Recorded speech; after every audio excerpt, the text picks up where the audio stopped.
ಭಗವಂತನ ಸೃಷ್ಟಿಯಲ್ಲಿರುವ ಎಲ್ಲರೂ ಪ್ರತಿಭಾವಂತರೇ.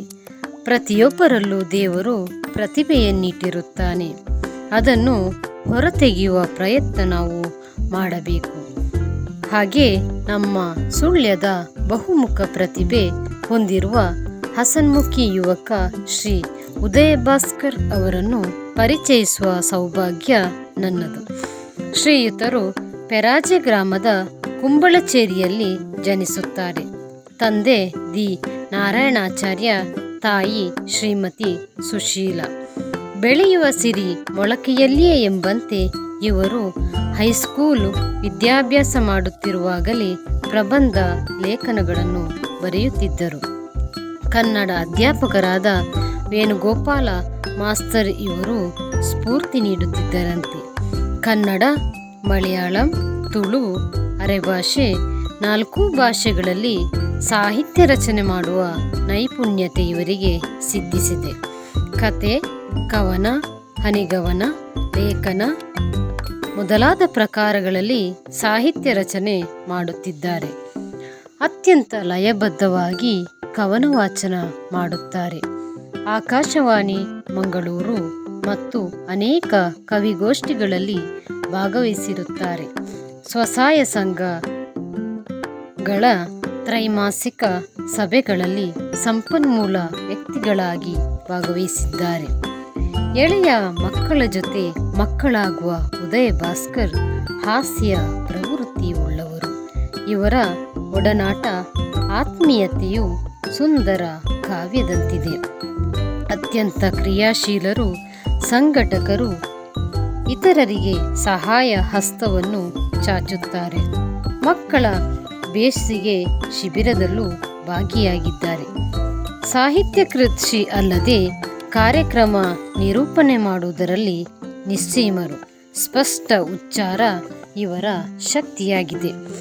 ಕಾಳಿಕಾಂಬ ದೇವಾಲಯ ಮಂಗಳೂರು ಇಲ್ಲಿನ ವಿಶ್ವಕರ್ಮ ಕಲಾ ಪರಿಷತ್ತಿನ ಕಾರ್ಯಕ್ರಮದ ನಿರೂಪಣೆ ಮಾಡಿ ಎಲ್ಲರ ಮೆಚ್ಚುಗೆಗೆ ಪಾತ್ರರಾದರು.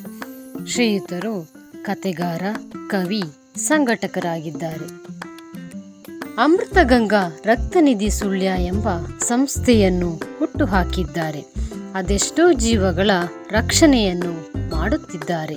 ತಡರಾತ್ರಿಯಾದರೂ ರಕ್ತ ಪೂರೈಸಿ ನೆರವಾಗುತ್ತಾರೆ. ಅವರಲ್ಲಿ ಒಬ್ಬ ಸಹೃದಯವಂತ ಮನುಷ್ಯನನ್ನು ಕಾಣಬಹುದು.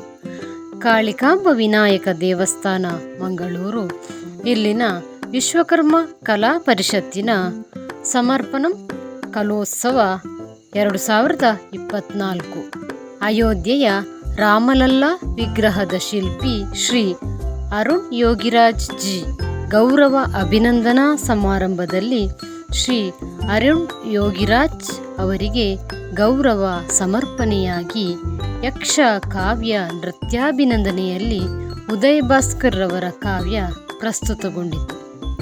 ಸೂರ್ಯರಶ್ಮಿ ಕ್ರಿಯೇಷನ್ ಇವರ ಯೂಟ್ಯೂಬ್ ಚಾನಲ್. ಏನ ಬೇಡಲಿ ಕಾಳಿಕಾಂಬೆ, ಗಾನಪ್ರಿಯೆ ಮುಕಾಂಬಿಕೆ ಮೊದಲಾದ ಹಾಡು ರಚಿಸಿದ ಇವರ ಆಲ್ಬಮ್ ಜನಪ್ರಿಯವಾಗಿದೆ. ನಮ್ಮ ದೇಶದ ಪ್ರಧಾನಮಂತ್ರಿ ಶ್ರೀಯುತ ನರೇಂದ್ರ ಮೋದಿಯವರ ಬಗೆಗೆ ಬರೆದ ಹಾಡು 17 ಲಕ್ಷ ವ್ಯೂಸ್ ಕಂಡಿದೆ. ಕಠಿಣ ಪರಿಸ್ಥಿತಿಯಲ್ಲಿದ್ದ ಗಾಯಕ ರಾಮ್ ಸಾಲ್ಯಾನ್ ಜೊತೆ ಮಾತನಾಡಿಸಿ ಉದಯ ಭಾಸ್ಕರ್ ತಾನು ಬರೆದ ಕಟೀಲು ದೇವಿಯ ಹಾಡನ್ನು ಮತ್ತೆ ಹಾಡಿಸಿ ಅವರಿಗೆ ತುಳುನಾಡಿನಲ್ಲಿ ಒಳ್ಳೆಯ ರೀತಿಯಲ್ಲಿ ಅವರ ಹಾಡು ವೈರಲ್ ಆಗುವ ಹಾಗೆ ಮಾಡುತ್ತಾರೆ ಉದಯ ಭಾಸ್ಕರ್. ಇದು ಉದಯ ಭಾಸ್ಕರ್ ಅವರಿಗೆ ತುಂಬ ಸಂತೋಷ ನೀಡಿದ ವಿಚಾರ. ಕರ್ನಾಟಕ ಅರೆಭಾಷೆ ಸಂಸ್ಕೃತಿ ಮತ್ತು ಸಾಹಿತ್ಯ ಅಕಾಡೆಮಿ ಅರೆಭಾಷೆ ಗಡಿನಾಡ ಉತ್ಸವ 2024ರಲ್ಲೂ ಭಾಗಿಯಾಗಿದ್ದಾರೆ. ಸದಾ ಹಸನ್ಮುಖಿ ಈ ಯುವಕನ ಸಾಧನೆ ಉತ್ತುಂಗಕ್ಕೇರಲಿ. ಸಾಧನೆಯ ಶಿಖರವನ್ನೇರಿ ಯಶಸ್ಸಿನ ಧ್ವಜವನ್ನು ಹಾರಿಸಲಿ. ಇನ್ನಷ್ಟು ಸಾಧನೆ ಇವರಿಂದ ಮೂಡಿಬರಲಿ. ಇದಕ್ಕೋಸ್ಕರ ನಿಮ್ಮೆಲ್ಲರ ಸಹಕಾರ, ಪ್ರೋತ್ಸಾಹವನ್ನು ನಾವು ಸದಾ ಬಯಸುತ್ತಿದ್ದೇವೆ.